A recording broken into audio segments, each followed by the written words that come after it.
Okay, so good morning everyone. आज अपना class का टॉपिक होगा, वो होगा डाई इलेक्ट्रिसिस। क्योंकि अभी तक हमने बेसिक कैपेसिटर पढ़ लिया, कॉम्बिनेशन ऑफ कैपेसिटर्स पढ़ लिया, लेकिन आज हम लोग बात करेंगे डाई इलेक्ट्रिसिस की। ये डाई इलेक्ट्रिसिस होता क्या है, ठीक है। तो स्टार्ट करते हैं। इसके डेफिनेशंस हैं। नोट्स आपको इसका प्रॉपर पूरा नहीं मिला है, अभी थोड़ा नोट्स अभी और मुझे देना है। तो आज बात करेंगे हम लोग डाई इलेक्ट्रिसिस की।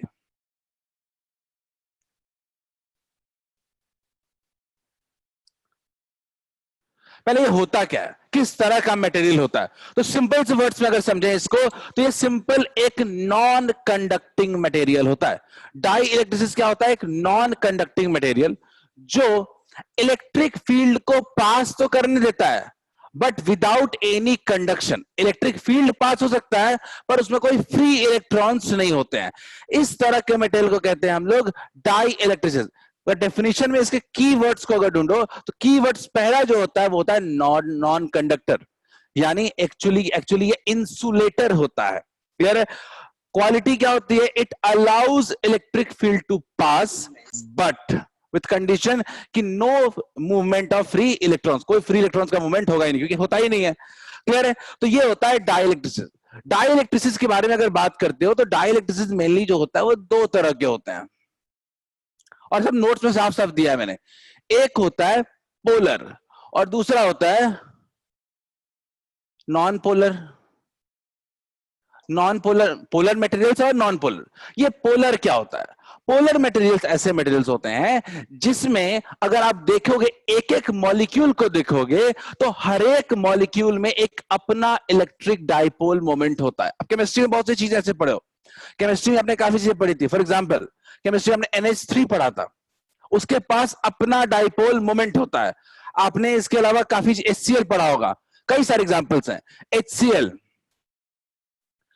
आपको भी पता है कि HCl लगा होता है, तो ये पार्शियली नेगेटिव हो जाता है और ये पार्शियली पॉजिटिव होता है। तो ये क्या होता है कि पोलर मॉलिक्यूल्स का मतलब होता है कि ऐसे ऐसे डाइलेक्ट्रिसिस जिसमें ईच मॉलिक्यूल के पास अपना इलेक्ट्रिक डाइपोल मोमेंट होता है, अपना।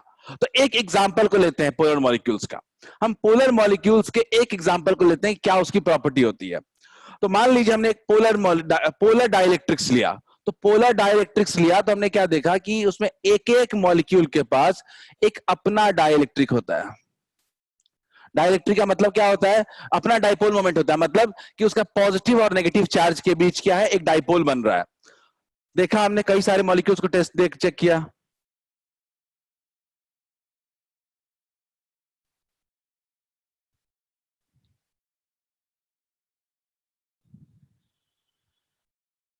ऐसे तो हम एक ऐसे डाइलेक्ट्रिक्स को देख रहे हैं जिसमें इंडिविजुअल मॉलिक्यूल्स जो हैं, उन सबों के पास अपना इलेक्ट्रिक डाइपोल मोमेंट होता है। लेकिन अगर आप ओवरऑल पिक्चर देखते हो इस पोलर मॉलिक्यूल्स, पोलर डाइलेक्ट्रिक का ओवरऑल देखते हो, तो ओवरऑल इसके पास नेट डाइपोल मोमेंट जो होता है वो इटसेल्फ अभी भी क्या है? वो अभी भी क्या है? जीरो है। मतलब कि इंडिविजुअल मॉलिक्यूल्स के पास इलेक्ट्रिक डाइपोल है, लेकिन सब रैंडमली अरेंज्ड है। तो टोटल डाइपोल मोमेंट कितना होता है? जीरो। इस तरह के मॉलिक्यूल्स को कहते हैं हम लोग पोलर मॉलिक्यूल्स। दूसरा एग्जांपल ले लेते हैं इसका, पोलर का। पोलर का अगर अपन एग्जांपल लेते हैं, तो सबसे बड़ा एग्जांपल तो अपने पास होता है HCl, H2O। ये सब क्या होते हैं? ये सब पोलर होते हैं। सबको क्लियर है क्या? क्या सबको पोलर डाइलेक्ट्रिक्स क्लियर है? मैंने डेफिनेशन में सब कुछ लिख दिया है। डेफिनेशन में साफ साफ लिखा है कि पोलर डाइलेक्ट्रिक्स की खासियत यही होती है कि आपके इंडिविजुअल मॉलिक्यूल्स के पास अपना इलेक्ट्रिक डाइपोल मोमेंट होता है, बट नेट डाइपोल मोमेंट जो होता है वो क्या होता है? जीरो होता है। क्या सबको क्लियर है? Aniket Singh yes, Kundan Singh yes, others? Varsha, तीन लोग को समझ में आया एटलीस्ट?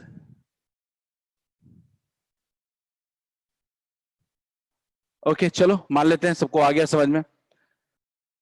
चलो आगे बढ़ते हैं, थोड़ा नॉन पोलर की बात करते हैं। N2 सबसे बड़ा एग्जांपल क्या है नॉन पोलर डाइलेक्ट्रिक्स में?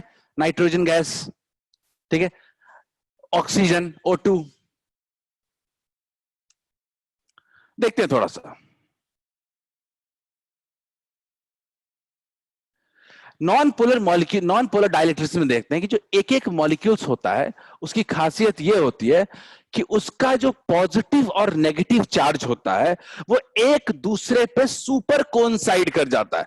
अगर वो पॉजिटिव और नेगेटिव चार्ज एक दूसरे पे सुपर कोइंसाइड कर जाएगा, एक दूसरे के ऊपर कोइंसाइड कर जाएगा, कोई डिस्टेंस नहीं होगा, तो क्या उनके बीच कोई इलेक्ट्रिक डाइपोल मोमेंट होगा? क्या किसी भी इंडिविजुअल मॉलिक्यूल के पास भी कोई अपना इलेक्ट्रिक डाइपोल मोमेंट नहीं होता है। तो नेट डाइपोल मोमेंट तो चलो जीरो है ही, लेकिन इंडिविजुअल मॉलिक्यूल के पास भी कोई इलेक्ट्रिक डाइपोल मोमेंट नहीं होता है। बोलिए क्लियर है क्या?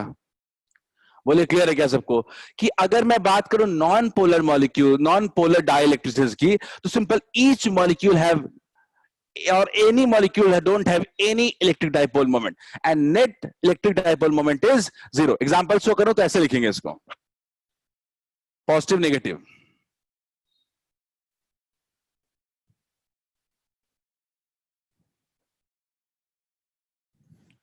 बोलिए क्लियर है क्या? सबको समझ में आ गया ये पोलर नॉन पोलर? अगर पोलर नॉन पोलर अपने को क्लियर है तो देखते हैं कि आखिर चलो डाइलेक्ट्रिसिटी दो तरह के होते हैं, एक पोलर होता है एक नॉन पोलर होता है। लेकिन अगर दोनों तरह के डाइलेक्ट्रिसिटी को अगर बाहर के एक्सटर्नल इलेक्ट्रिक फील्ड में अगर डालेंगे तो क्या चेंज ये ऑफर करता है, क्या चेंज होता है इसमें? ठीक है, तो इसको समझने के लिए थोड़ा एक और फिगर में बनाता हूं, देखते हैं कितने लोगों को समझ में आता है। ठीक है, मैं पोलर और नॉन पोलर डाइलेक्ट्रिक दोनों को एक्सटर्नल फील्ड में डाल रहा हूं, एक्सटर्नल इलेक्ट्रिक फील्ड में।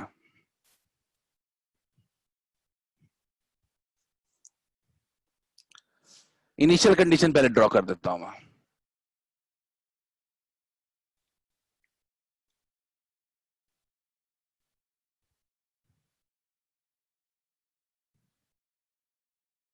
ठीक है, ये अपना डाइपोल है, plus minus plus minus plus minus, randomly बना दिया माइनस। और दूसरा है नॉन पोलर,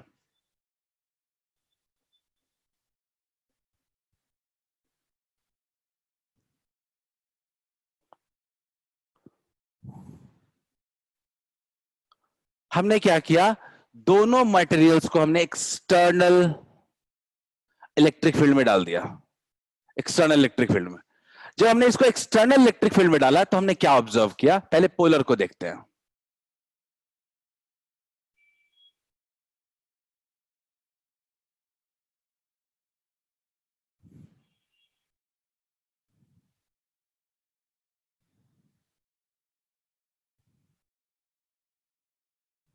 मुझे पूरा क्लास बताए, क्या हम ऐसा कह सकते हैं कि जो इंडिविजुअल इलेक्ट्रिक डाइपोल्स थे वो सारे इस इलेक्ट्रिक फील्ड के प्रेजेंस में अलाइन हो गए?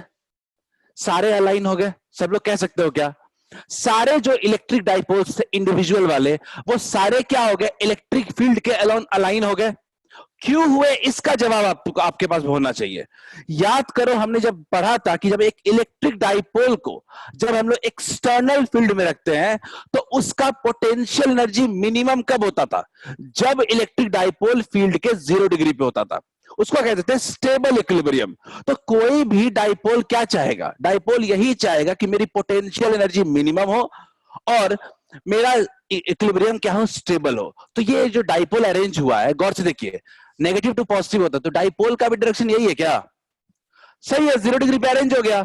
0 डिग्री पे अरेंज हो गया तो हम बहुत इजीली कह सकते हैं कि ये स्टेबल इक्विलिब्रियम में आने के लिए हुआ है। ये तो ये अरेंजमेंट जो है ना, एक पर्पस के लिए हुआ है, वो क्या, टू अचीव स्टेबल इक्विलिब्रियम। क्या सबको क्लियर है ये तो बहुत सिंपल है कि सारे तो अब क्या आप कह सकते हो क्या कि एक्सटर्नल इलेक्ट्रिक फील्ड में डालने की वजह से इसके अंदर एक डाइपोल मोमेंट क्रिएट हो गया है, और इसी फेनोमेनन को कहते हैं हम लोग पोलराइजेशन। इसी फेनोमेनन को कहते हैं हम लोग पोलराइजेशन। क्या सबको समझ में आ रहा है क्या?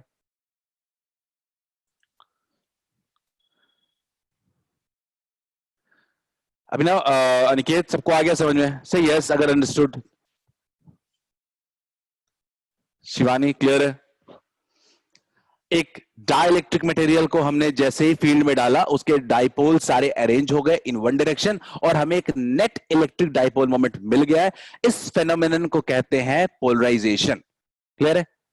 अब बड़ी सिंपल सी बात, आगे बढ़ते हैं। चलो, इसमें कुछ नहीं है। इसमें क्या होता है कि पॉजिटिव और नेगेटिव चार्ज ना सुपर कोइंसाइड किए हुए हैं, बहुत कोई जीरो डाइपोल मोमेंट किसी मॉलिक्यूल्स के पास भी नहीं है। जैसे ही फील्ड में डालते हो ना, इसके पॉजिटिव और नेगेटिव चार्ज भी एक दूसरे से क्या हो जाते हैं, एक्सटर्नल फील्ड की वजह से अलग हो जाते हैं। और फाइनली ये भी कुछ कैसे अरेंज हो जाते हैं।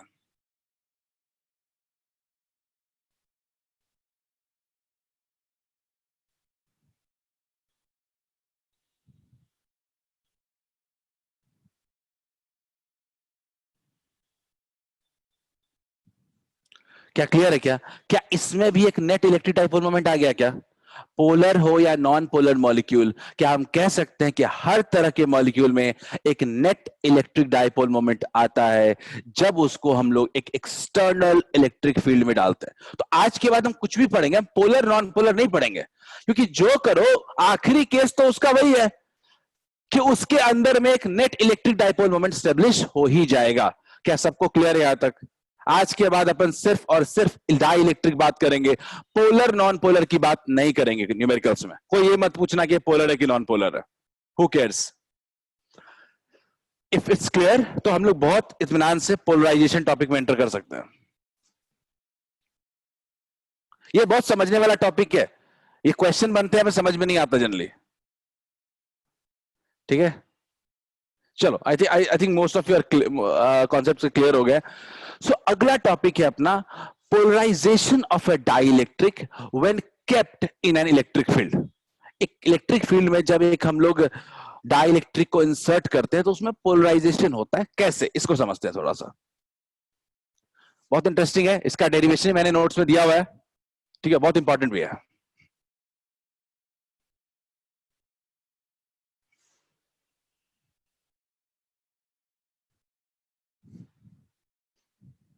ये इसका फॉर्मूला इसका इंपॉर्टेंट होता है कंपटीशन एग्जाम्स के लिए, जेईई नीट के लिए बहुत इंपॉर्टेंट हो जाता है। एक्सटर्नल इलेक्ट्रिक फील्ड चाहिए अपने को। मैंने क्या किया,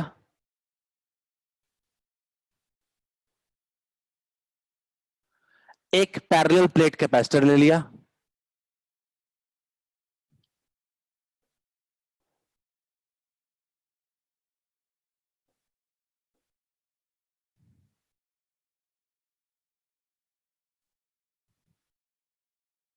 सही है, हमने इंसर्ट कर दिया। हमने क्या किया, एक बीच में डाइलेक्ट्रिक डाला।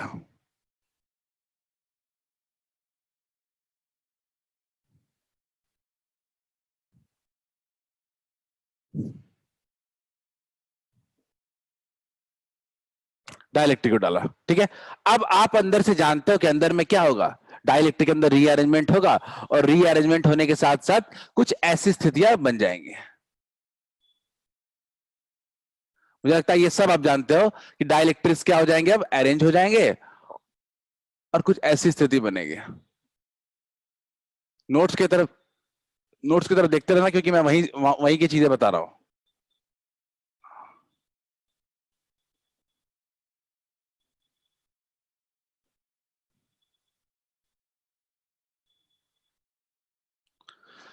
ठीक है, सिंपल ऐसा कुछ हुआ। हमने जैसे ही एक्सटर्नल फील्ड में इसको डाला, वैसे ही हमने क्या देखा कि अंदर में ना उसके जो चार्जेस हो गए या जो डाइपोल्स हो गए वो रीअलाइन हुए और रीअलाइन होकर के कुछ इस तरह के डाइपोल्स अरेंज हो गए। तो हमने माना कि अज्यूम करते हैं कि इस पूरे एरिया, पूरे रीजन में एक नेट डाइपोल मोमेंट क्रिएट हो गया, एक नेट डाइपोल मोमेंट क्रिएट हुआ। उस नेट डाइपोल मोमेंट का डायरेक्शन किधर है, ऐसे। मानते हो क्या, सब लोग मानते हो क्या कि जो भी डाइपोल मोमेंट क्रिएट होगा उसका डायरेक्शन क्या होगा, कुछ इस तरीके से होगा। तो हमने माना कि लेट्स अज्यूम कि इसके एक साइड ऑफ सरफेस पे, इसके एक साइड ऑफ सरफेस पे एक कुछ चार्ज इंड्यूस हो गया है और हमने क्या माना, ये सिग्मा बी। ठीक है, और वो कितना है, नेगेटिव। और इसके इस सरफेस पे एक चार्ज इंड्यूस हो गया है सिग्मा प्लस सिग्मा बी। ठीक है, ये हमने माना है, ये एक्चुअली में हो नहीं रहा है, हो तो सिर्फ अंदर में रहा है, लेकिन एक पार्शियली आप कह सकते हो कि इस साइड थोड़ा नेगेटिव हो गया और इस साइड क्या हो गया, पॉजिटिव हो गया। और हुआ क्या कि इनके बीच एक net electric dipole moment create हो गया। क्या सबको ये पॉइंट क्लियर है? मैं बड़ी सिंपल सी बात समझा रहा हूं कि हमने अज्यूम किया कि जो डाई इलेक्ट्रिक्स के प्लेट्स हैं, उन प्लेट्स के दोनों एंड पे एक एक एक चार्ज क्रिएट डेवलप हो गया। ठीक है, इस साइड जो होगा वो पार्शियली नेगेटिव होगा और इस साइड क्या होगा, पार्शियली पॉजिटिव होगा। क्लियर है? और इसके वजह से एक डाइपोल मोमेंट क्रिएट हो रहा है। क्लियर है? तो अब क्वेश्चन आता है कि कितना चार्ज इंड्यूस हुआ डाई इलेक्ट्रिक के प्लेट्स पे। ठीक है, हम समझ गए क्यों हो रहा है, अब बात है कितना। तो बड़ी सिंपल सी बात समझते हैं कि मान लेते हैं कि इसके अंदर में आपको भी पता है कि फील्ड किसकी वजह से होगा। अंदर में फील्ड दो रीजंस की वजह से है। एक रीजन है एक्सटर्नल की वजह से और एक रीजन है इंटरनल की वजह से। मानते हो क्या?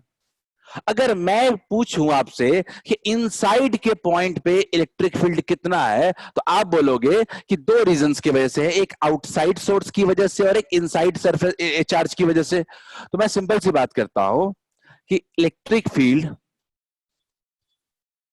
at point P is equals to electric field external। Electric field external किधर है? सिग्मा, सिग्मा माइनस है, तो कितना होगा? Minus electric field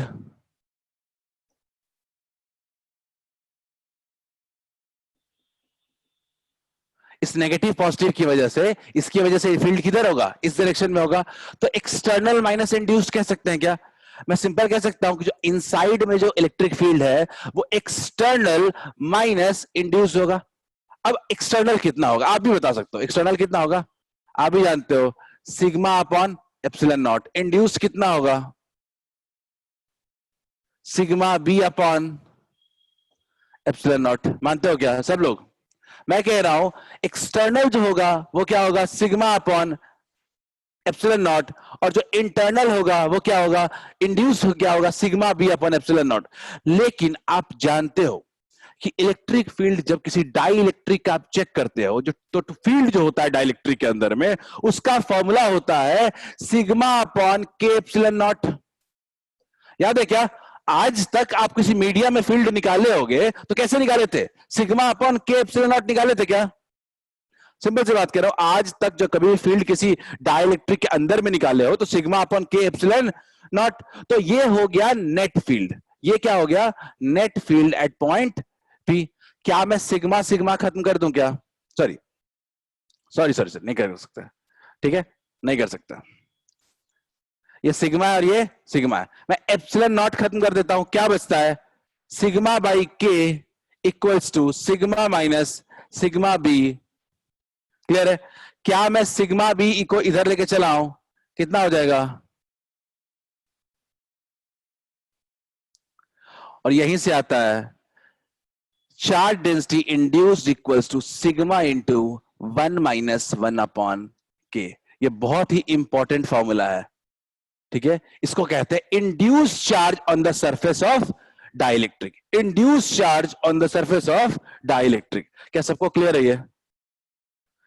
induced charge on the surface of dielectric। किसी को भी दिक्कत है पूछो, मैं दोबारा बता दूंगा प्लीज।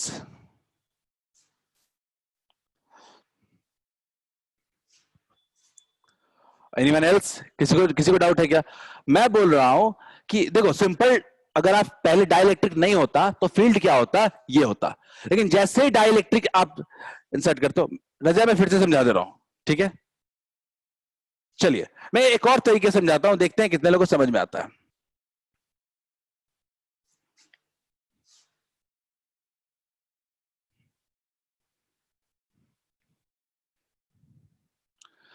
सब लोग डाइलेक्ट्रिक को देख रहे हैं, ठीक है? इस डाइलेक्ट्रिक में कोई अभी आपसे यहां पे फील्ड पूछेगा तब क्या कहोगे? Sigma upon epsilon not. कोई पूछेगा आपसे, बोलोगे सिग्मा अपॉन एप्सिलॉन नॉट। लेकिन जब यहां पे आप एक डाई इलेक्ट्रिक को डाल देते हो, तो डाई इलेक्ट्रिक को डालते हो तो आप जानते हो कि इस पे एक पार्शियल चार्ज क्रिएट हो गया है। क्या है? माइनस सिग्मा बी, और इसका जो फील्ड है वो ऑपोजिट है, इसका जो फील्ड है वो क्या है, ऑपोजिट है। तो ये फील्ड को, टोटल फील्ड को उस पॉइंट पे डिक्रीज नहीं कर देगा, एक ऑपोजिट फील्ड उसमें अगर आ जाएगा आपके उस पॉइंट पे तो इस फील्ड को डिक्रीज कर देगा। जैसे अगर मैं कहूं कि मेरे पास पहले जो था वो सिर्फ इतना था, सिग्मा अपॉन एप्सिलॉन नॉट, पर इसी पॉइंट पे एक और फील्ड इसकी वजह से क्रिएट हो गया, डाइलेक्ट्रिक की वजह से, वो कितना हो गया, sigma b upon epsilon not.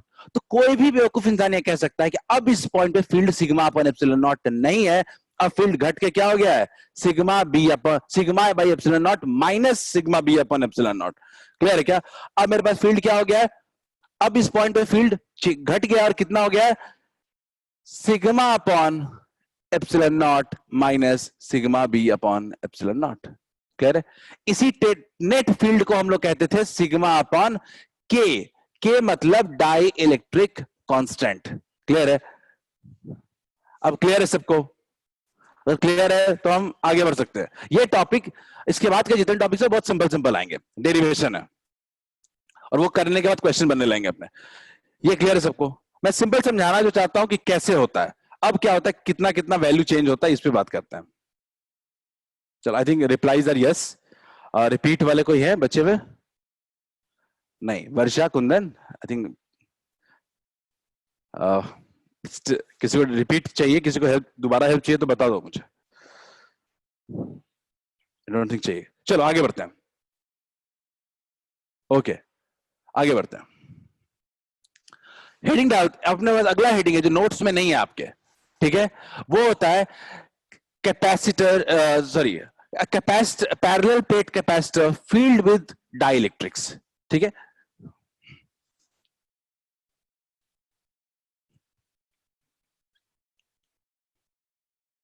ठीक है, मैं दो डेरिवेशन बताने वाला हूं, ये दोनों डेरिवेशन एग्जाम में क्रिटिकली इंपॉर्टेंट होने वाले हैं। ठीक है, सो लेट्स ट्राई कि डेरिवेशन में कोई दिक्कत ना हो। ठीक है, और इसका यूज तो करना ही है अपने को। तो पहला जो टॉपिक है वो है,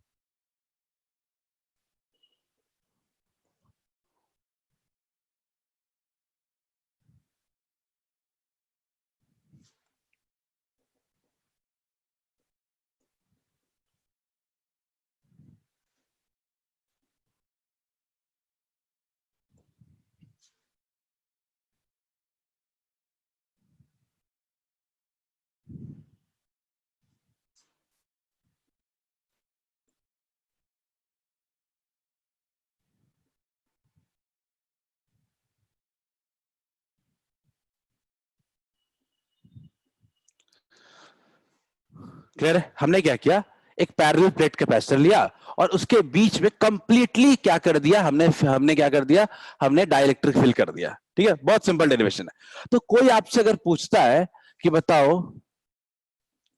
C इक्वल्स टू क्या लिखते हो, तो C इक्वल्स टू आपका फॉर्मूला अपने आप क्या जाता है, Q अपॉन V। V क्या होता है, अगर दो कंडक्टर्स लेते हो तो V होता है दोनों कंडक्टर्स के बीच का पोटेंशियल डिफरेंस।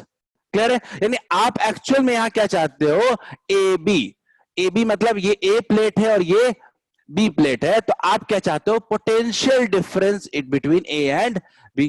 क्लियर है? अब potential difference between A and B का बहुत सिंपल सा फॉर्मूला होता है। ठीक है, फील्ड इनटू डिस्टेंस। अगर फील्ड कांस्टेंट है तो फील्ड इनटू डिस्टेंस सीधा सीधा कर सकते हैं, यूनिफॉर्म फील्ड है, क्योंकि यहां इतना तो मानते हो फील्ड तो थोड़े चेंज हो रहा है कहीं, तो क्या लिख सकते हैं,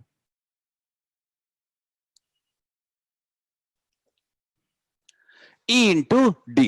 ई आप जानते हो कंप्लीटली फील्ड है, कंप्लीटली फील्ड है तो क्या कर सकते हो, ई को क्या कह सकते हो, सिग्मा बाई,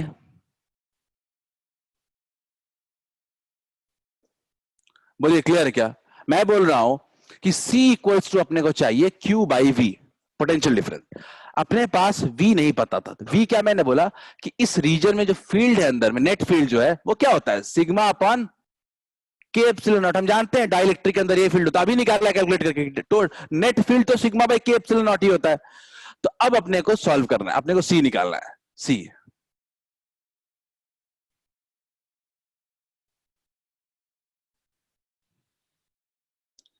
क्लियर है?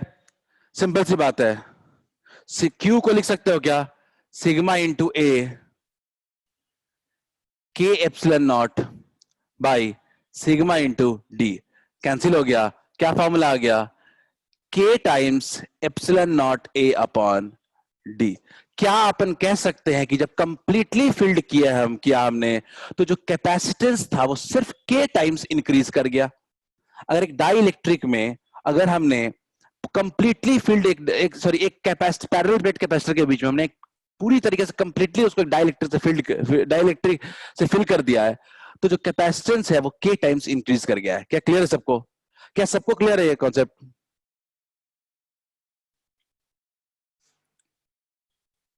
ये पॉइंट क्लियर है तो ये आपका डेरिवेशन भी क्लियर है। यानी आज के बाद अगर पूरी तरह डाइलेक्ट्रिक से फिल करते हैं तो सिंपल सी बात है, जो कैपेसिटेंस होगा वो के टाइम्स इंक्रीज कर जाएगा। यानी ऐसे सी तो उधर में क्या हो जाएगा, के टाइम्स सी। क्लियर है सबको? चलो जल्दी से यस इफ अंडरस्टूड।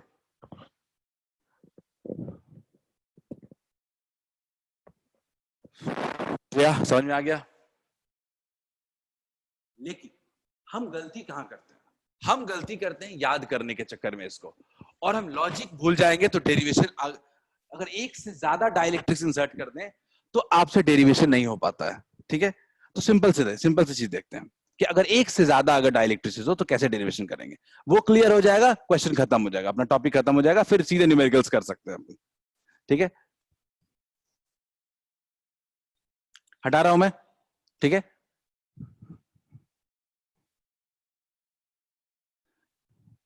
मैं डेरिवेशन करा देता हूं।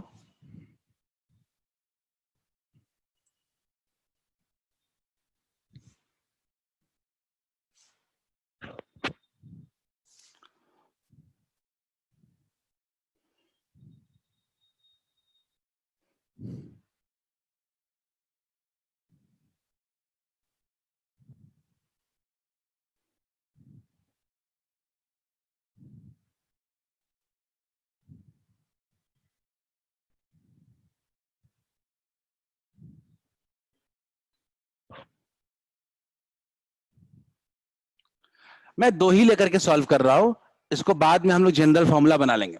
हमने क्या लिया कि दो डाइलेक्ट्रिक्स ले लिए, एक का थिकनेस T1 है और कितना है ये, K1 है डाइलेक्ट्रिक कांस्टेंट, दूसरे का थिकनेस T2 है और K2 है, और जो टोटल है वो कितना थिकनेस है, D। दो प्लेट्स के बीच का टोटल डिस्टेंस क्या है, D है। सबको क्लियर है? D। अब ऐसे समझो कि पूरा जो कैपेसिटर दिख रहा है इसमें जो D डिस्टेंस का जो गैप है उसमें तीन पार्ट्स हैं। एक पार्ट ये वाला है, दूसरा पार्ट आपका ये वाला है, और तीसरा पार्ट फ्री एयर है। फ्री एयर का मतलब कि कुछ भी नहीं है। क्लियर है? तो ये तीन तरह के पार्ट्स हैं। अब मैं आपको बोलूं कि सबसे पहले अगर आपको ये पूछे कैपेसिटेंस निकालो तो C इक्वल्स टू क्या लिखोगे,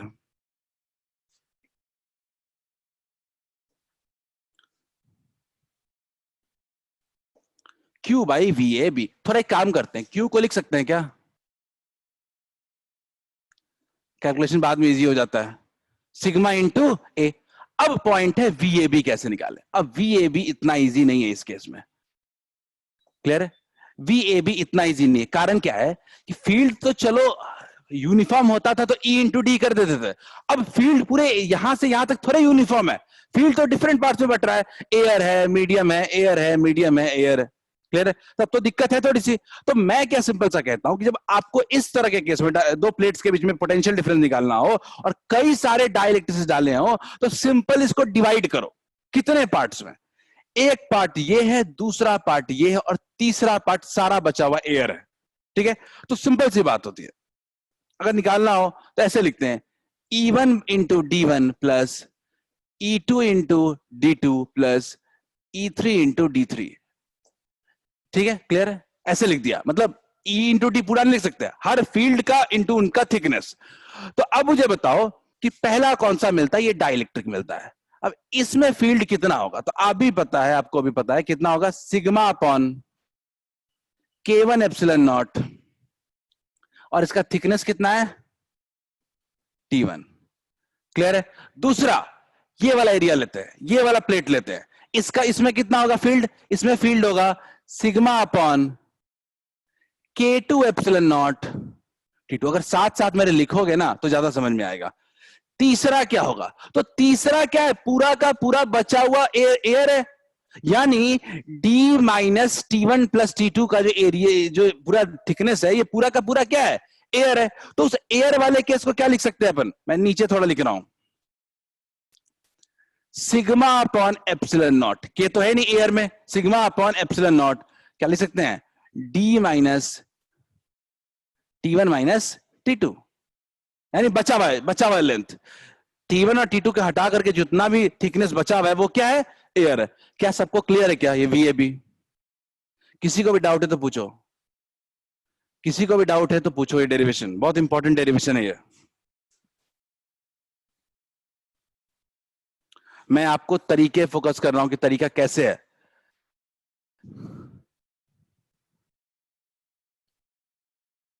शिवानी क्लियर है? अदर्स प्लीज, अगर क्लियर नहीं है तो। शालू डाउट है? ठीक है, मैं बता देता हूं, अगेन बता देता हूं, कोई दिक्कत नहीं। अगेन ना मैं डिफरेंट तरीके से बताता हूं, ठीक है? सबको क्लियर है?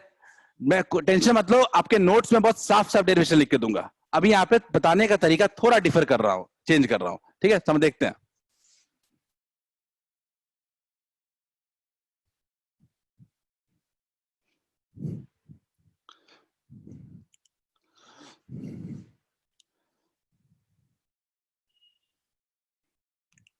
देखो, इसमें दिक्कत नहीं है कि सी क्या होगा। अपने को potential difference between two plates निकालने में सारा मेहनत करना है। कैसे निकालेंगे? तो देखो सिंपल सी बात है, T1 थिकनेस क्या है? T1 थिकनेस में क्या है? K1 डाइलेक्ट्रिक है। और T2 थिकनेस में कितना है? K2 है। और जो बचा थिकनेस है वो कितना है?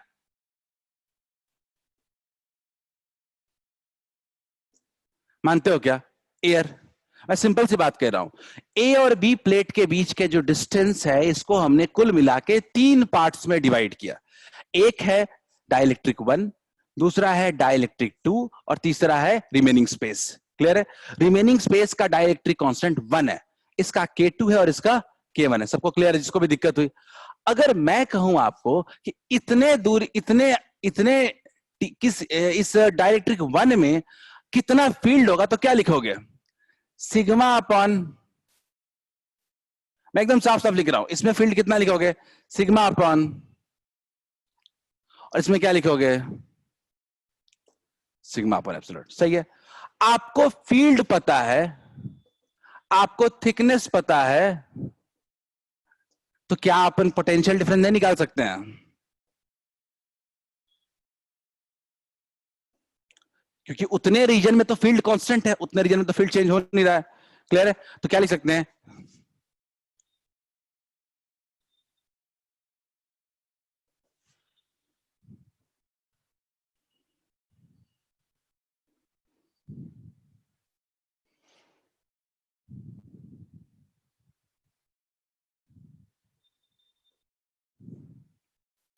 बोलिए, क्लियर है क्या? अब समझ में आ गया है सबको? शालू समझ में आ गया है? अब ये पॉइंट, अब टोटल पोटेंशियल डिफरेंस क्या होगा? तीनों का सम। टोटल पोटेंशियल डिफरेंस क्या लेंगे? तीनों का सम। सबको क्लियर है? शालू आई थिंक डाउट था आपको, क्लियर है क्या? हम आगे बढ़ सकते हैं? Okay great. चलो, तो अब अपने पास क्या काम बचा? अब अपने पास बचा फाइनल कैपेसिटेंस निकालने का। ठीक है? Final capacitance C equals to Q upon V। Q क्या था? Sigma into A। और V कितना था? याद करिए।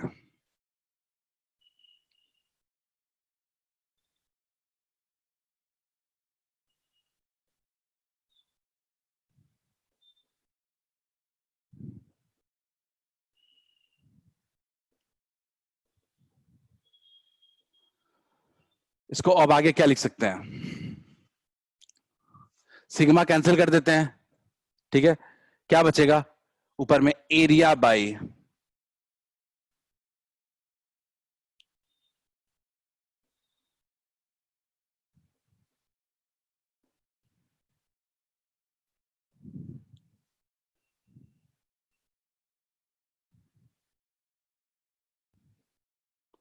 ये एप्सिलॉन नॉट को ऊपर लेके चले जाते हैं, क्या बचता है?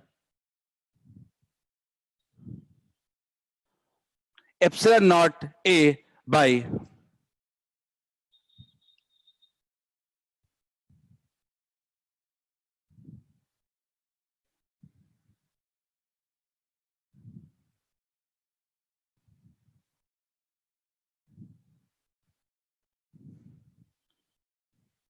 ये होता है फाइनल फॉर्मूला।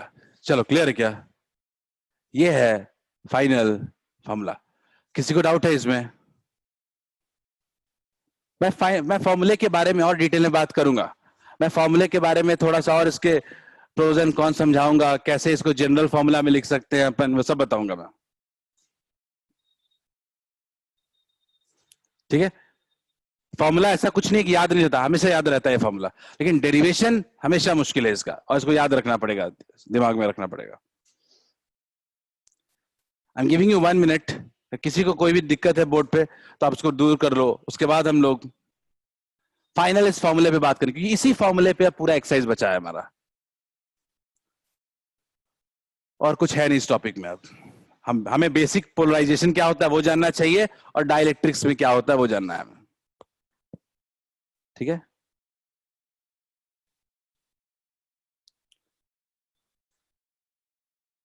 आई थिंक कोई डाउट? ओके, सो अब आते हैं अपन फाइनल फॉर्मूले पे।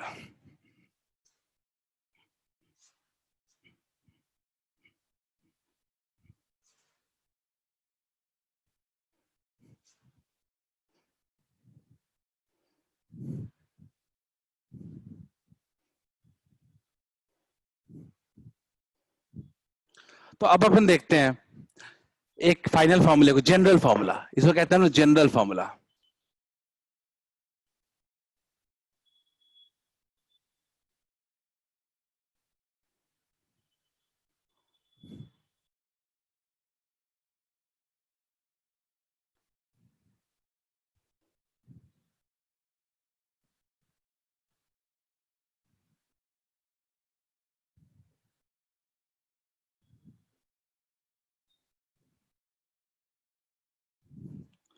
मान लेते हैं कि एन डाइलेक्ट्रिसेस हमने लगा रखे हैं, एक नहीं एन, एन नंबर लगा रखे हैं, तो हमने माना कि एन नंबर लगे हुए तो T1 plus T2 plus something by Tn upon के एन लगे हुए, इतना प्लस प्लस सारे स्पेस को हटा करके जो बचता है वो स्पेस,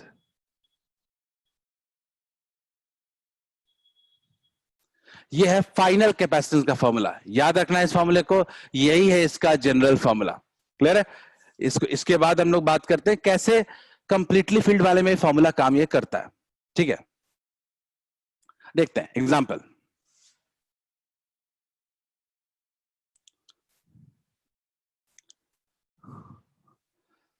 हमने क्या किया ना, हमने डाइलेक्ट्रिक में कंप्लीटली एक कैपेसिटर फील्ड कर दिया, तो यही वाला फॉर्मूला लगाने की कोशिश करते हैं, देखते हैं कितना बन पाता है अपने से। ठीक है, और इसका थिकनेस कितना है? डी। ठीक है, और डाइलेक्ट्रिक कितना है? के। तो देखते हैं, एप्सिलॉन नॉट ए बाई क्या लिखेंगे? टी अपॉन के। तो थिकनेस कितना है इसका? डी। तो क्या लिख सकते हैं? डी अपॉन के, और कुछ तो है नहीं, प्लस डी माइनस कितना थिकनेस है? डी। एयर का कोई स्पेस है ही नहीं,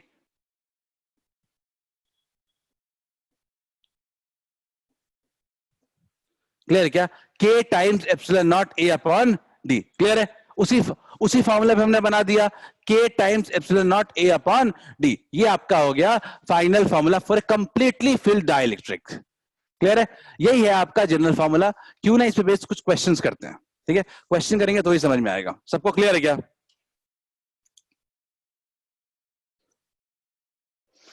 चलो एक क्वेश्चन स्टार्ट करते हैं।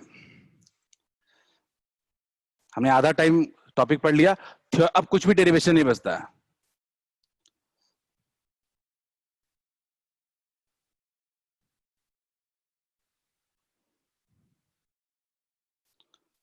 चलो यही बता दो यार, सिंपल क्वेश्चन देता हूं एक, स्टार्ट ही इससे करते हैं। लगा दो अपना सारा मेहनत।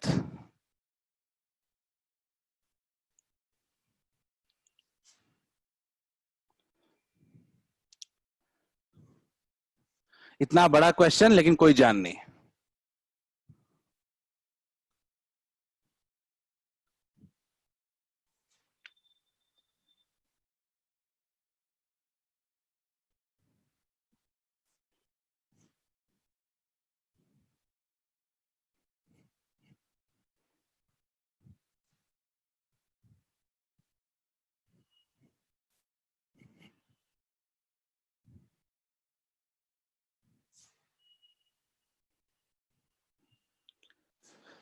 किसी का आंसर आया क्या? लगता है सबका ही आ जाएगा ये तो। ऑलमोस्ट सबके आंसर सही है।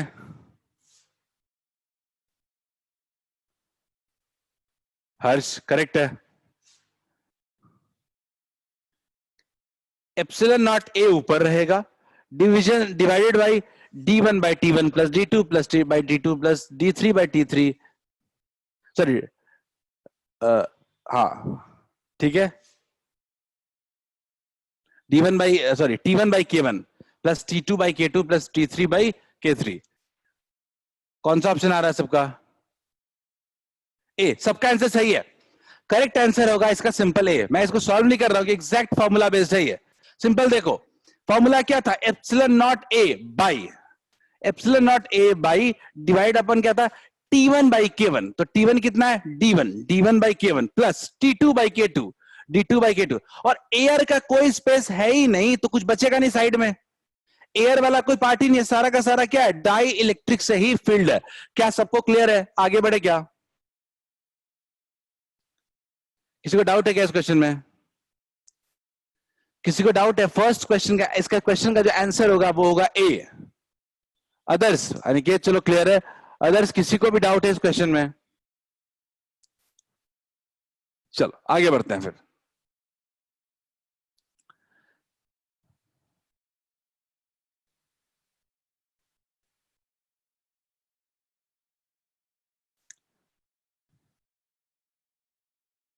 चलो इस क्वेश्चन को करते हैं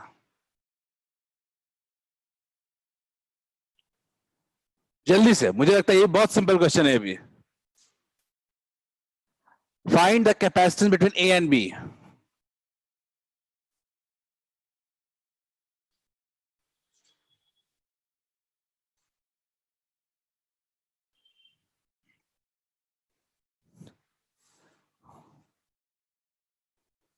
मुझे लगता है इसमें कोई चेंज तो है ही नहीं,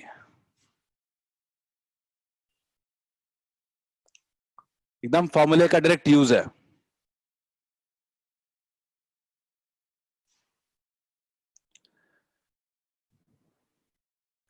क्या आंसर आ रहा है?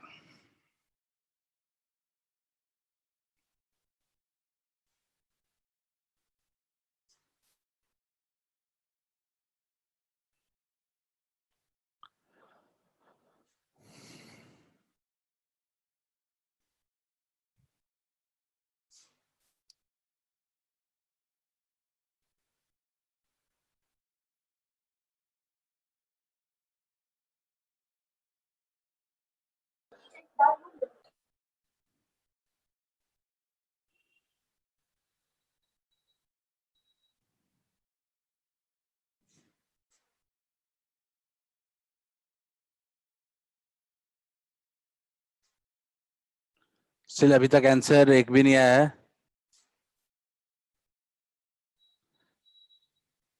एब्सेंट बिल्कुल सही है अनिकेत,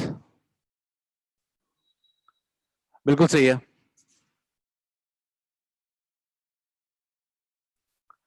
कुंदन बिल्कुल सही है।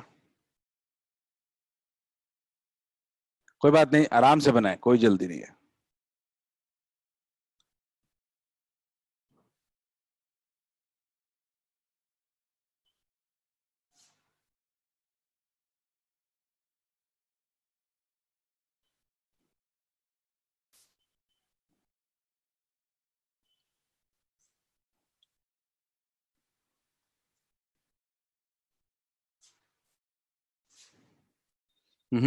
टाइप करने में दिक्कत तो होगी, इसको टाइप करने की जरूरत, इतना मेहनत मत करो।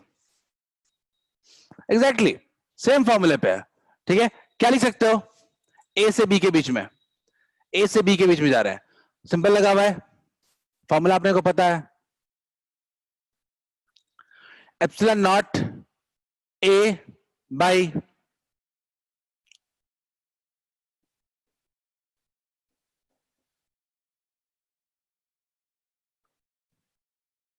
एयर वाला कुछ है ही नहीं, तो क्या हो जाएगा प्लस जीरो। एयर का फैक्टर कुछ नहीं होगा, तो फाइनली क्या हो जाएगा जीरो। क्लियर है क्या? सबको क्लियर है? d1/k1 plus d2/k2। क्लियर है सबको? आगे बढ़ते हैं, चलो आगे कुछ और क्वेश्चन करते हैं। इसको करते हैं, ये थोड़ा सा सॉल्व करने वाला क्वेश्चन है।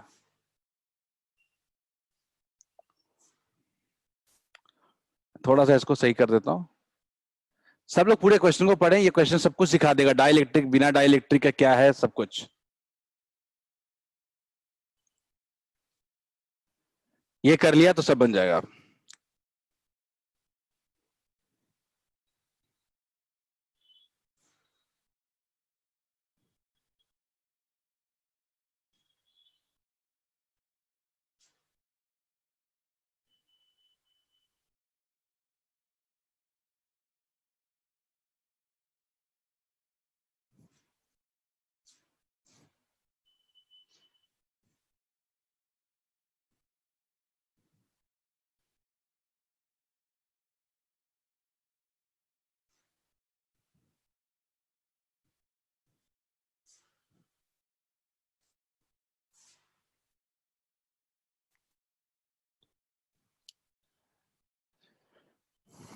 एक एक करके क्वेश्चन को पढ़ें, बहुत आसानी से बनेगा। पहला पूछ रहा है ओरिजिनल कैपेसिटेंस बिना डाइलेक्ट्रिक का।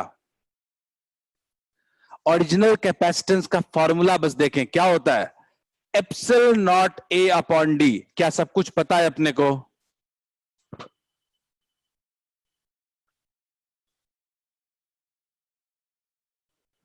क्या सब कुछ पता है अपने को? पहला का आंसर क्या आ रहा है?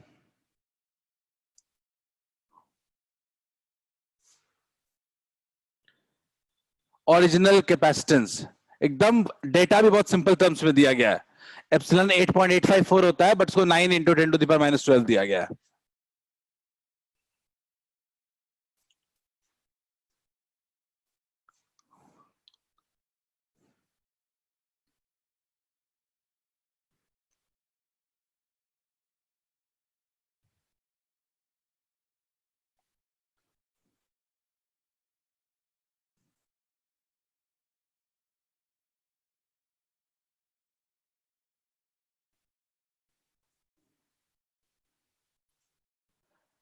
पहला का आंसर एप्सिलॉन नॉट ए अपॉन डी।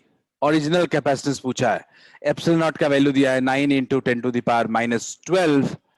एरिया की वैल्यू दी गई है 0.2 और डी दिया गया है 10⁻²।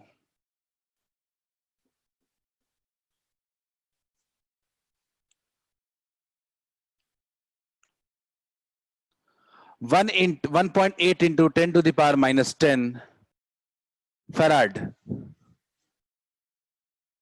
क्लियर है क्या सबको? बोर्ड पे देखो, 1.8 इंटू 10⁻10 फैराड। पहला आ रहा है सबको? जल्दी से दूसरे पार्ट पे आते हैं। The charge Q on each plate, the charge Q on each plate.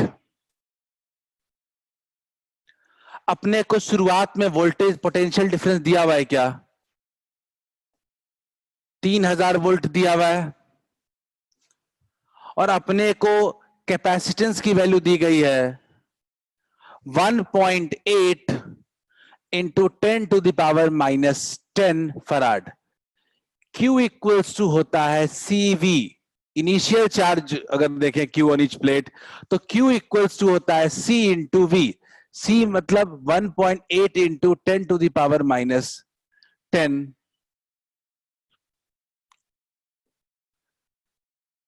Into 3000।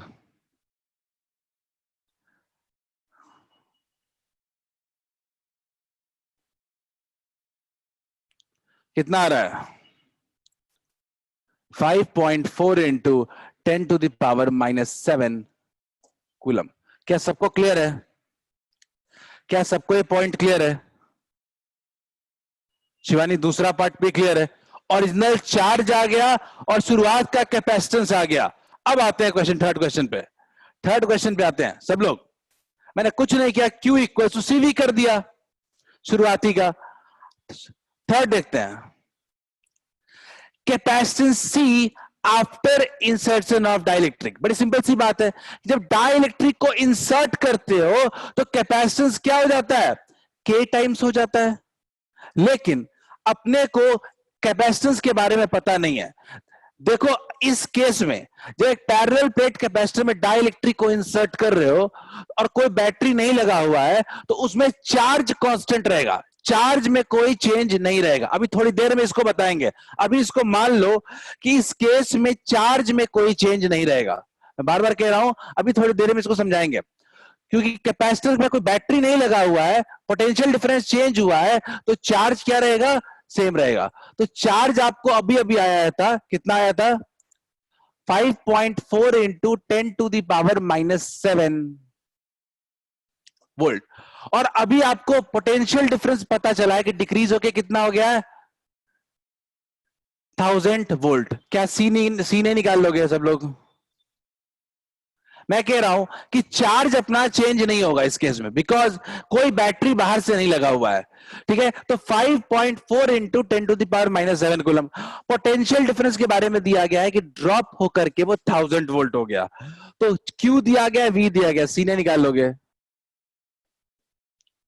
सी कितना होता है? Q अपॉन V कितना हो जाएगा?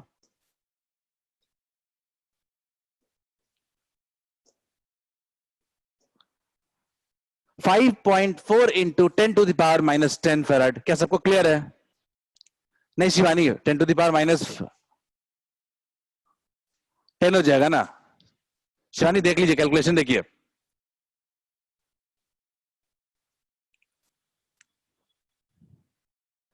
क्लियर है?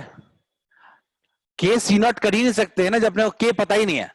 अपने को तो के का कुछ पता ही नहीं है, तो के तो अपने को पता नहीं है, तो कैसे निकाल सकते हैं? अब क्वेश्चन पूछ रहा है, फोर्थ क्वेश्चन पूछ रहा है के बताने को, यानी डाई इलेक्ट्रिक कांस्टेंट बताने को। डाई इलेक्ट्रिक कांस्टेंट क्या होता है? ठीक है, डाई इलेक्ट्रिक कांस्टेंट अगर देखें हम लोग, डाई इलेक्ट्रिक कांस्टेंट देखें तो सिंपल सा अगर फॉर्मूला अपने को पता है तो अपन जानते हैं कि सी जो होता है, ठीक है, वो होता है के टाइम्स सी नॉट। ठीक है, कि अभी सी कितना है? अभी का कैपेसिटेंस 5.4 इंटू 10⁻⁻10। के का पता नहीं, और सी नॉट कितना था?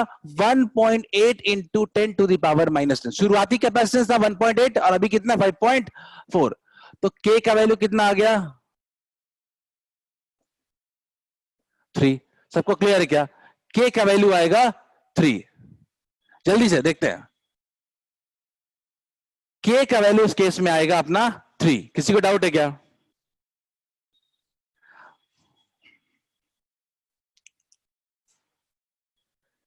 अगर के आपको पता है तो अगर कोई आपसे इस मीडियम का परमिटिविटी पूछता है, तो मीडियम की परमिटिविटी होती है ई होता है, एप्सिलॉन होता है, के टाइम्स एप्सिलॉन नॉट। क्लियर है? एप्सिलॉन होता है के टाइम्स एप्सिलॉन नॉट। तो कितना हो जाएगा? 3 इंटू एप्सिलॉन नॉट कितना दिया हुआ है? 9 इंटू 10⁻⁻12। कितना हो जाएगा? 27 into 10⁻⁻12 units. SI units. Clear है क्या? अगला क्वेश्चन आपको permittivity of the free space पूछ रहा था, ऑफ द मीडियम पूछ रहा था। क्या सबको क्लियर है? अपना अपन ने पहले कैपेसिटेंस निकाला, फिर डाइलेक्ट्रिक कांस्टेंट निकाला, फिर परमिटिविटी निकाला। किसी को डाउट है इसमें?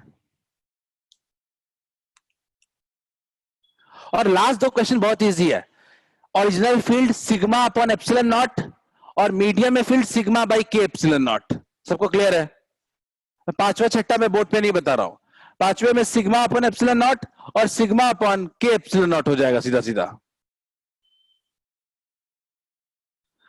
सबको क्लियर है?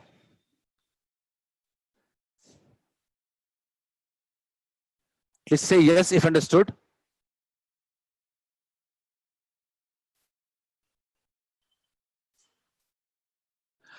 प्रत्युष पहले के निकालने का कोई तरीका नहीं है, आपके पास कोई भी तरीका नहीं दिया गया है कि आप के निकाल सको। ठीक है, क्लियर है? एक छोटा सा चीज बताता हूं टॉपिक जो किसी भी न्यूमेरिकल से ज्यादा इंपॉर्टेंट है। ठीक है, किसी भी न्यूमेरिकल ज्यादा इंपॉर्टेंट है, थ्योरेटिकल पोर्शन है, वो है इंसर्टिंग अ डाइलेक्ट्रिक। ठीक है, effect of inserting a dielectric. ठीक है, ये हेडिंग लिख लो आप, effect of inserting a dielectric, और ये बहुत ही अच्छा क्वेश्चन इस पे आता है। ठीक है, simple simple, effect of inserting a dielectric, समझते हैं इसको, ये समझ गए, कुछ भी जरूरत नहीं पड़ेगी आगे। Effect of inserting a die electric,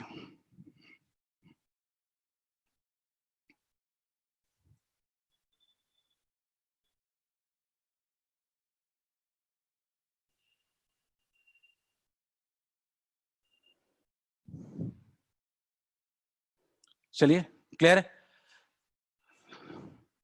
किसी को डाउट है क्या? चलो मैं रिपीट कर दूंगा क्लास के लास्ट में। ठीक है, चलो, एक अपने पास ना एक पैरेलल प्लेट कैपेसिटर है। ठीक है, पैरेलल प्लेट कैपेसिटर है अपने पास, हम क्या चाहते हैं कि इसके अंदर डाइलेक्ट्रिक को इंसर्ट करें। तो डाइलेक्ट्रिक इंसर्ट करने के पहले दो कंडीशंस पॉसिबल हैं, एक कि बैटरी कनेक्टेड है और दूसरा कि बैटरी कनेक्टेड नहीं है। क्लियर है? अगर बैटरी कनेक्टेड होगा सबसे पहला, तो केस वन क्या है? Battery remains connected. मतलब यह है कि डाई इलेक्ट्रिक जो है, जो अपना पैरेलल प्लेट कैपेसिटर है, इसमें बैटरी पहले से ही कनेक्टेड है, और तभी आप डाई इलेक्ट्रिक को इंसर्ट करने की कोशिश कर रहे हो। कभी भी अगर बैटरी कनेक्टेड रहेगा तो आप कुछ भी कर लो, उसमें पोटेंशियल डिफरेंस में कोई चेंज नहीं ला सकते हो। इसका मतलब कि V तो पक्के तौर पे हमेशा क्या रहेगा?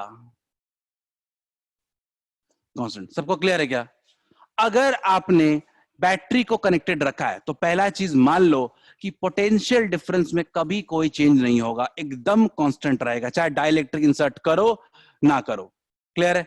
तो पहले potential difference became constant, remain constant. अब जब डाइलेक्ट्रिक को आपने इंसर्ट कर दिया तो सबसे पहले जो इफेक्ट आता है वो सी पे आता है। ठीक है, जो फाइनल सी होता है वो क्या होता है? के टाइम्स इनिशियल सी। कोई बड़ी बात नहीं है। कैपेसिटेंस क्या हो जाता है? इंक्रीज कर जाता है। ठीक है, कितना हो जाता है? के टाइम्स। उसमें कोई दिक्कत नहीं है, कहीं भी करो ये होगा ही होगा। अब आप खुद बताओ कि क्या क्यू सेम रहेगा? क्या क्यू इक्वल्स टू क्या होता है? सीवी। आपका वी भले कांस्टेंट है पर सी इंक्रीज कर गया है, तो सी इंक्रीज कर गया है अगर, तो क्या ऐसा कह सकते हो क्या कि जो क्यू डैश होगा वो क्या होगा? सी डैश इंटू वी होगा। क्या होगा? K times C naught into V होगा। क्या? के टाइम्स इनिशियल चार्ज होगा। क्या मैं कह सकता हूं कि जब बाहर से बैटरी कनेक्टेड रहेगा उस केस में आपका पोटेंशियल डिफरेंस भले ही कांस्टेंट रहेगा लेकिन चार्ज चेंज करेगा। समझ में आ रहा है क्या? चार्ज भी चेंज करेगा और कैपेसिटेंस भी चेंज करेगा। सबको क्लियर है? When battery remains connected. ठीक है, इफ अंडरस्टूड से यस और थम्स अप कुछ भी कर दो, मैं समझ जाऊंगा कि आप सबको समझ में आ गया। क्लियर है? बहुत इंपॉर्टेंट है। अगर बैटरी कनेक्टेड है आपका तो पोटेंशियल डिफरेंस में आप कोई चेंज नहीं कर सकते, चाहे डाइलेक्ट्रिक इंसर्ट करो ना करो कोई फर्क नहीं पड़ेगा। ठीक है, आपने चेंज किसमें कर दिया? कैपेसिटेंस। वो तो ऑब्वियसली हर जगह होता है। चार्ज भी चेंज हो गया, चार्ज भी कितना हो गया? के टाइम्स हो गया। क्लियर? फिर से रजिया रिपीट कर दूं। रजिया मैं कह रहा हूं कि एक कैपेसिटर है, इसके प्लेट्स के बीच अपने के क्रॉस अपने बैटरी लगाया हुआ है। तो बैटरी अगर आप लगाए हुए हो तो पोटेंशियल डिफरेंस जो बैटरी होगा वो कुछ भी कर लो, पोटेंशियल डिफरेंस को चेंज होने नहीं देगा। बैटरी क्या करता है? पोटेंशियल डिफरेंस को हमेशा कांस्टेंट रखेगा। तो आपका V जो रहेगा वो क्या हो जाएगा? V आपका कांस्टेंट रहेगा। पहली चीज, पहला पॉइंट ये है। कैपेसिटेंस तो दिमाग नहीं लगाते, कैपेसिटेंस बढ़ेगा ही बढ़ेगा, के टाइम सी नॉट हो जाएगा। ठीक है, अब कैपेसिटेंस बढ़ेगा तो Q का फॉर्मूला क्या होता है? C into V. तो चार्ज भी बढ़ गया। यानी when a dielectric is inserted between plates of capacitor when battery is connected, charge on capacitor increases। एकदम सिंपल सा लॉजिक है। कैपेसिटर पे जो चार्ज है वो इंक्रीज कर जाता है। सबको क्लियर है? ये पॉइंट। अगर मान लेते हैं कि बैटरी डिस्कनेक्टेड है,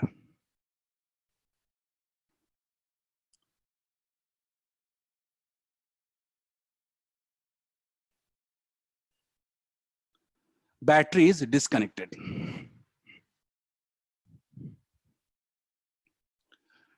तो बैटरी डिस्कनेक्टेड होगा तो क्या होगा? जब बैटरी अगर डिस्कनेक्टेड है, तो बैटरी जब डिस्कनेक्ट रखोगे तो सबसे बड़ी बात क्या होगी कि उसको कोई चार्ज सप्लायर नहीं है उसके पास, बैटरी के पास कोई ऐसा सोर्स नहीं है जो उसको चार्ज एक्स्ट्रा न दे सकता है न उसे ले सकता है। तो बड़ी सिंपल सी बात है कि इस केस में बैटरी जब डिस्कनेक्टेड रहेगा तो किसी भी हालत में क्यू जो रहेगा वो क्या रहेगा? अभी पिछले क्वेश्चन में यही किया था हमने। बैटरी क्या था, हम बैटरी के बारे में कुछ भी नहीं दिया था, हमने क्या माना, बैटरी जो है वो डिस्कनेक्टेड है, बैटरी है ही नहीं, क्योंकि पोटेंशियल डिफरेंस चेंज कर रहा है। अरे जब पोटेंशियल डिफरेंस चेंज कर रहा है इसका मतलब बैटरी कनेक्टेड नहीं है। तो बैटरी कनेक्टेड नहीं है तो क्यू क्या रहा? कांस्टेंट। क्लियर है? क्यू कांस्टेंट है तो क्यू इक्वल्स टू क्या होता है? सीवी। अच्छा, क्यू कांस्टेंट है और सी तो अपना बढ़ ही चुका है, सी तो हर हाल में इंक्रीज करता है डाइलेक्ट्रिक्स इंसर्ट करने के बाद, के टाइम्स सी नॉट। तो अगर मैं बोलूं कि वी कितना होता है, क्यू अपॉन सी होता है क्या? Q upon C dash, final potential difference क्या होगा? Q Q upon C dash, तो कितना हो गया?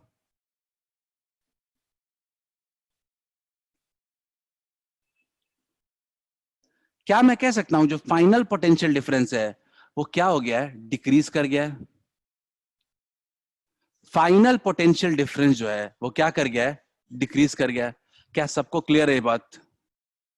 देखो अभी समझ रहे हैं, तुरंत क्वेश्चन में यूज होगा अभी, ठीक है, तुरंत क्वेश्चन में यूज होगा। क्या सबको क्लियर है ये बात?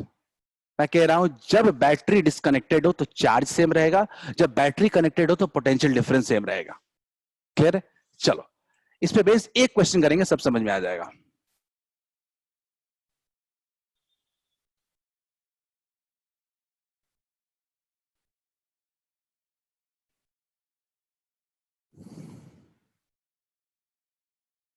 चलो सिंपल क्वेश्चन है।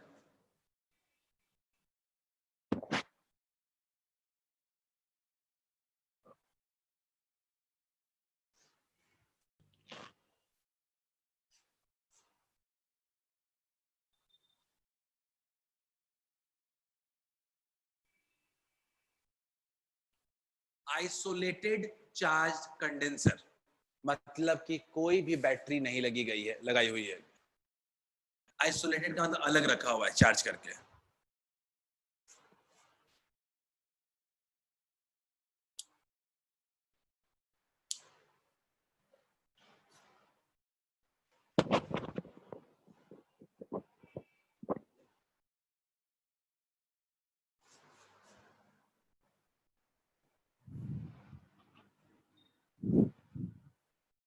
ये समझ में आ गया, ये बहुत इंपॉर्टेंट टॉपिक है। किसी का आंसर आया लगता है? रजिया अनिकेत दोनों का आंसर अलग है।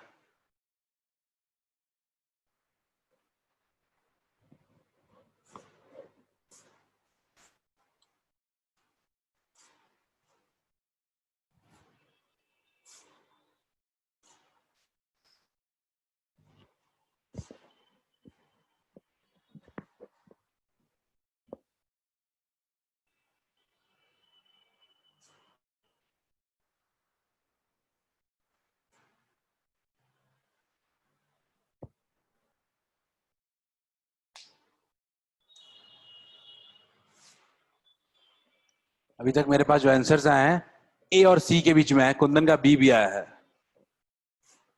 चलो थोड़ा और सोचते हैं।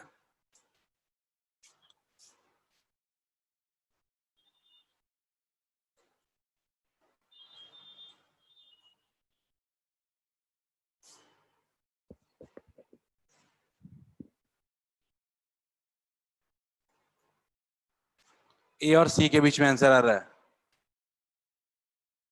श्रेया सिंह सी, वर्षा सी,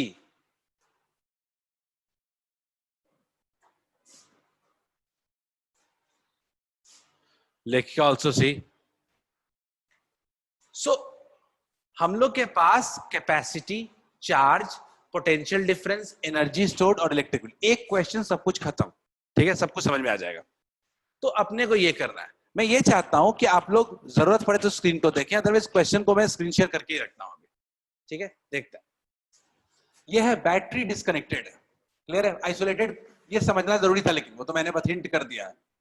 आइसोलेटेड मतलब कि उसमें कोई बैटरी कनेक्टेड नहीं। पहली चीज कैपेसिटी को लेके, कैपेसिटी को लेके तो दिमाग कभी नहीं लगाते हैं।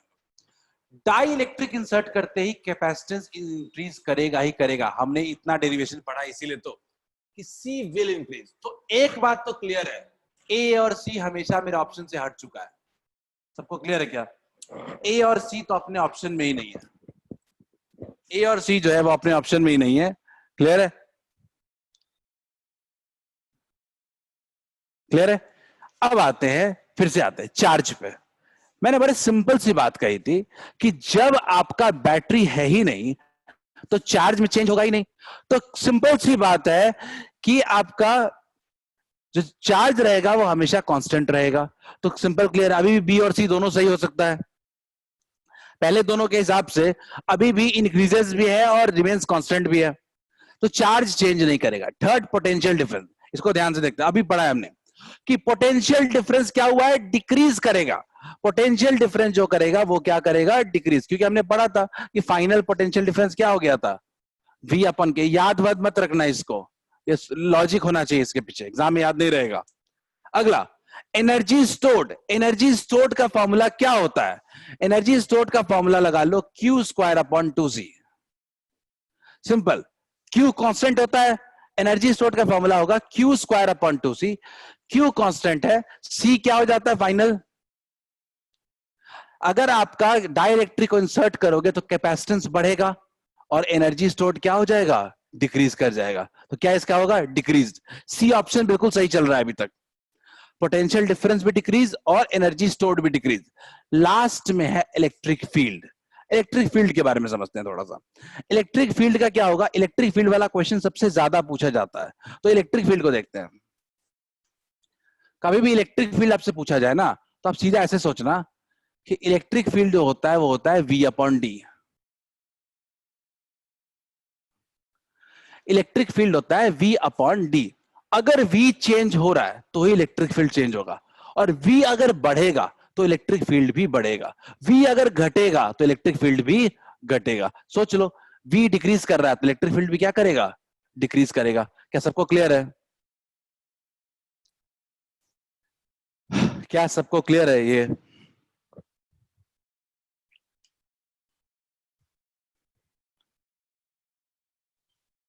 चलो, सबको आ गया समझ में टॉपिक? अदिति, बड़ी देर के बाद मैसेज देख रहा हूं आपका। C is the correct answer finally. तो ये कनेक्टेड डिस्कनेक्टेड क्या हो गया? मैं एक काम कर रहा हूं, लेके चार्ज वाला कॉन्सेप्ट फिर से बता दीजिए। लेके आप थोड़ा अनम्यूट करके पूछ लीजिए ना, मैं और क्वेश्चन दे रहा हूँ, क्वेश्चन तो अभी और दे रहा हूँ मैं। ठीक है, नहीं तो स्क्रीनशॉट भी ले सकते हैं। लेके कुछ चार्ज वाला कॉन्सेप्ट पूछ रहे हैं आप? ये सर अभी आपने एक्सप्लेन किया ना, थोड़ा नेटवर्क इश्यू था इसलिए सुनाई नहीं दिया। मैं क्या कह रहा था लेका, कि जब बैटरी डिस्कनेक्टेड होता है, ठीक है, जब Yes, sir. बैटरी डिस्कनेक्टेड होता है तो आपके पास कोई चार्ज सप्लायर तो होता नहीं है कि नहीं? जब चार्ज Yes, sir. सप्लाई करने वाला कोई नहीं है तो चार्ज चेंज करेगा क्या? No, sir. तो चार्ज क्या रहेगा, सेम। और अगर बैटरी कनेक्ट कर रखा है आपने, तो बैटरी कनेक्ट कर रखा है तो बैटरी का काम होता क्या है, पोटेंशियल डिफरेंस को मेंटेन करना। Yes, तो sir. आपका पोटेंशियल डिफरेंस चेंज कभी नहीं करेगा। क्लियर है क्या? यही लॉजिक है, Yes, इसके sir. अलावा जितना दिमाग लगाना है लगा लो। हम भी सी, यही लॉजिक लगाए थे, तो हमको लगा कहीं गलत तो नहीं है। नहीं नहीं बिल्कुल सही, और सी बढ़ेगा ही बढ़ेगा, कुछ भी कर लो आप, है ना। Yes, sir. खैर, किसी ने क्वेश्चन और मांगे तो क्वेश्चन देखते हैं। थोड़ा सब्जेक्टिव क्वेश्चन कितने करेंगे, थोड़े न्यूमेरिकल्स करते हैं। ये हो गया, ये हो गया, चलो जल्दी जल्दी। ये तो बड़ा इजी है। पहला दूसरा मत बनाओ, तीसरा बनाओ। पहला दूसरा मत बनाओ, थर्ड बनाओ। पहला दूसरा बहुत कर चुके हैं हम लोग।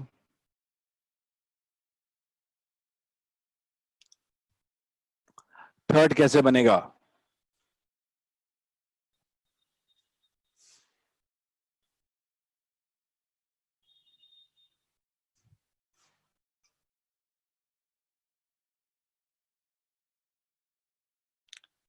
फर्स्ट और सेकंड हम काफी बना चुके हैं।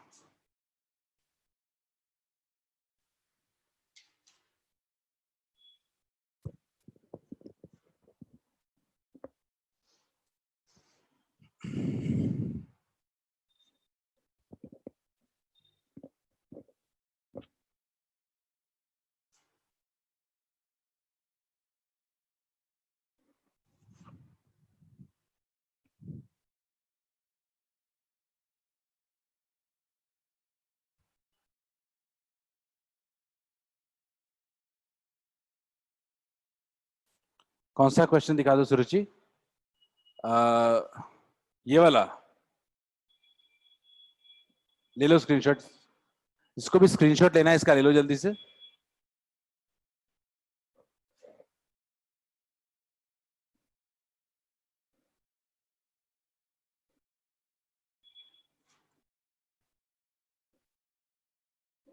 चलो, इस क्वेश्चन में एक बढ़िया लॉजिक आने वाला है, मैं इसलिए कह रहा हूं सी क्वेश्चन को बहुत सीरियसली करें।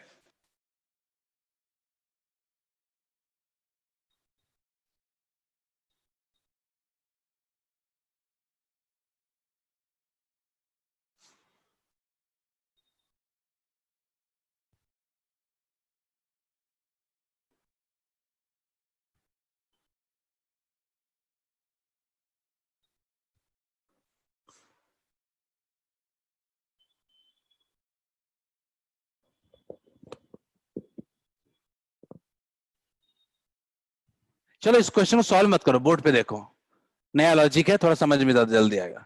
ठीक है, अब आप बोलोगे कि सर आपने तो बोला था सिर्फ लास्ट ये क्वेश्चन बनाने के लिए, इसको भी क्यों बताया? मैं सोचने का तरीका थोड़ा चेंज करवाना चाहता हूं आपका। ठीक है, इस क्वेश्चन में देखते हैं। इस क्वेश्चन में चलो, ये डी डिस्टेंस था, आधा डिस्टेंस K1 से फील्ड था, आधा डिस्टेंस K2 से फील्ड था। ठीक है, इस केस को क्या थोड़ा अलग तरीके से सोचे तो ए और बी के बीच मान सकते हैं क्या कि एक कैपेसिटर ये है C1 और ये एक कैपेसिटर है C2 और ये दोनों सीरीज में है, क्या ऐसा मान सकते हैं क्या सब लोग? क्या अज्यूम कर सकते हैं कि दोनों कैपेसिटर जो है वो बिल्कुल सीरीज में है? समझो, बड़े ध्यान से कह रहा हूं मैं। सुरुचि, मैं बोल रहा हूं कि ये दो कैपेसिटर है, एक C1 है और एक C2 है, दोनों क्या है? सीरीज में। इस केस में देखो, मान लेते हैं कि एक कैपेसिटर C1 है और एक कैपेसिटर C2 है और ये ए और बी के बीच में दोनों क्या है? पैरेलल में। मान सकते हो क्या? लॉजिक पे आते हैं। C1 C2 यहां सीरीज में है और यहां C1 C2 क्या है? पैरेलल में है। लॉजिक क्लियर है, क्वेश्चन खत्म है। देखते हैं C1 कितना है? एप्सिलॉन नॉट, एरिया पूरा ही यूज कर रहा है, ये एरिया पूरा यूज कर रहा है। डिस्टेंस कितना? और डाइलेक्ट्रिक कांस्टेंट कितना है? K1 कितना हो गया?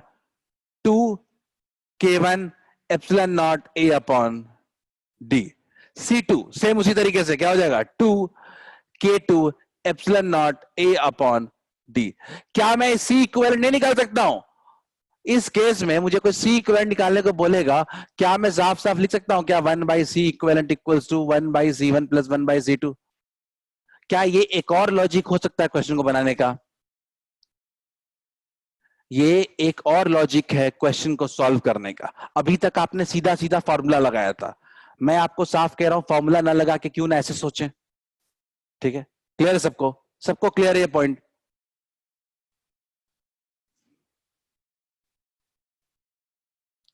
बढ़िया। अगर ये क्लियर तो क्यों ना यहां भी लगाते हैं। इस केस में भी C1 निकालते हैं। क्या होगा C1? Epsilon not K1 times epsilon naught A. Area पूरा यूज नहीं हो रहा है पैरेलल में लगने के बाद, हाफ ही यूज कर रहा है। कोई क्वेश्चन में लिख रहा है इक्वली डिस्ट्रीब्यूटेड है, तो एरिया कितना है? हाफ बाई पूरा डी यूज कर रहा है, तो क्या C1 लिख सकते हैं क्या? K1 epsilon not A upon 2D। Same goes with C2, लिख सकते हैं क्या? K2 epsilon not A upon 2D। क्या अगर दोनों पैरेलल है तो C इक्विवेलेंट नहीं निकाल सकते हो? C1 plus C2। बोलो क्लियर है क्या? क्या C इक्विवेलेंट निकाल सकते हो क्या? C1 plus C2। अगर क्लियर है तो काम खत्म करते हैं।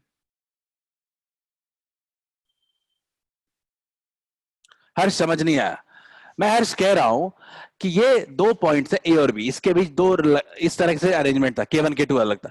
मैं बोलता हूं कि जो पूरा K1 वाला स्पेस है इसको एक कैपेसिटर मान लेते हैं और K2 वाले को भी एक कैपेसिटर मान लेते हैं। तो दो कैपेसिटर C1 C2 दोनों क्या है, ए और बी के बीच लगा हुआ है। तो इस तरह के अरेंजमेंट को क्या कह सकते हैं अपन, पैरेलल कह सकते हैं। पैरेलल में क्या कह सकते हैं, C1 इतना है, C1 निकाल लिया, इसका एप्सिलॉन नॉट, इसका एरिया कितना होगा A/2 और इसका एरिया कितना होगा A/2, डिस्टेंस कितना है पूरा यूज कर रहा है। तो D epsilon K1 epsilon not A/2 into D, C2 का K2 epsilon not A/2 into D निकाल लिया। और पैरेलल में है तो C इक्विवेलेंट कितना हो जाएगा C1 प्लस C2। क्या इस तरह से क्वेश्चन भी बन सकता है क्या? तो अब अपन अगर ये समझ चुके हैं तो अपन कोई भी क्वेश्चन बना सकते हैं। जैसे फॉर एग्जांपल ये तो बन चुका है, सब लोग इसको ही बना लोगे। अब बहुत आसान क्वेश्चन है, अब तो क्लियर है। एंड लास्ट इसको, ये होमवर्क है, मुझे लगता है ये सब लोग बना सकते हो। सबको दिख रहा होगा कौन सीरीज में और कौन पैरेलल में है। मुझे क्लियर कट पता दिख रहा है अभी, सबको ही समझ सकते हो कौन सीरीज में। इसको स्क्रीनशॉट लो सब लोग घर पे बनाना और सॉल्यूशन भेजो मुझे।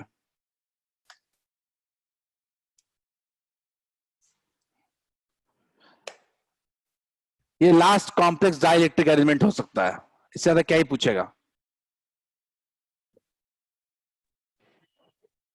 एक आध आता है force between plates of capacitor वगैरह, वो हम पहले ही डिस्कस कर चुके हैं। दो प्लेट्स के बीच जो फोर्स लगता है वो हम पहले ही डिस्कस कर चुके हैं, तो हमें अभी करने की जरूरत नहीं है। और आज ये चैप्टर खत्म हो गया कैपेसिटर। सबको क्लियर है?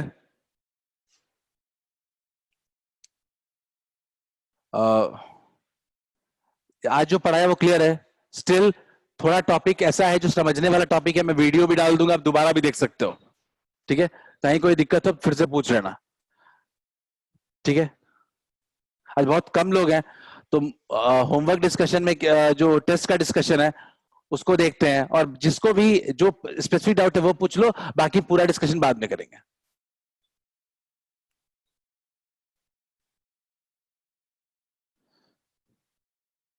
चलो।